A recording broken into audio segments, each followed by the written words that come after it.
ALS, Alternative Learning Systems.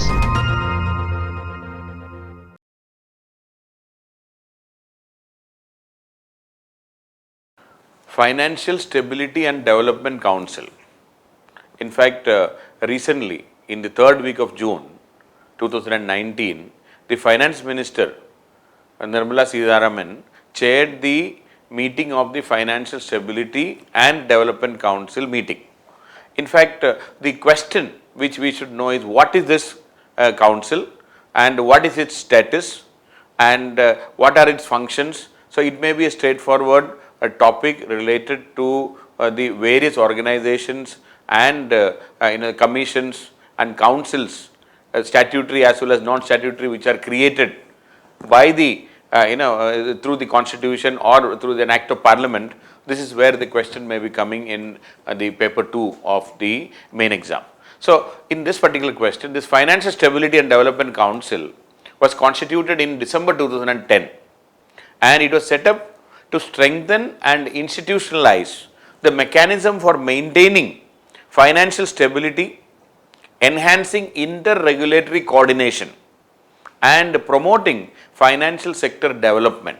So, it was started in 2010 and this is an apex level body, but it is not a statutory body. So, this this Financial Stability and Development Council is not a statutory body. That means this has not been made by an act of the parliament. Similarly, this is not a constitutional body because it is not mentioned in the constitution. So, it is a non-statutory, non-constitutional body created by an order of the government. Okay, it has been created by the government without any legal backing. Okay, so that is the meaning of it. So, it is to enhance inter-regulatory coordination and promote financial sector development as well as to ensure financial stability. So, in 2010 we started. You can understand the background is the 2008 economic crisis, the global economic crisis and the global meltdown of many banks and other institutions in the Western world. A financial meltdown took place in the Western world. So, that is the background in which we have created this Financial Stability and Development Council. Now, who all are the members of it? The council is chaired by the Union Finance Minister. Its members include the Governor, Reserve Bank of India, the Finance Secretary, then the Secretary, Department of Economic Affairs, Secretary, Department of Financial Services, Chief Economic Advisor, Ministry of Finance, Chief Economic Advisor, Ministry of Finance, Chairman, Securities and Exchange Board of India, SEBI, then Chairman, Insurance Regulatory and Development Authority, Chairman, Pension Fund Regulatory and Development Authority. It also includes the Chairman of the Insolvency and Bankruptcy Board, IBBI. So, Insolvency and Bankruptcy Board, which has been recently created. So, these are all members, and one more member has been added recently, the Secretary of Ministry of Electronics and Information Technology. Secretary was also included into the Financial Stability and Development Council recently because of the increasing online transactions and the e-commerce which we are trying to achieve, or the digital economy the government is talking about. So, because of the increased focus of the digital transaction, digital money and digital economy, so the Secretary of the Ministry of Electronics and Information Technology is also been included in this Financial Stability and Development Council.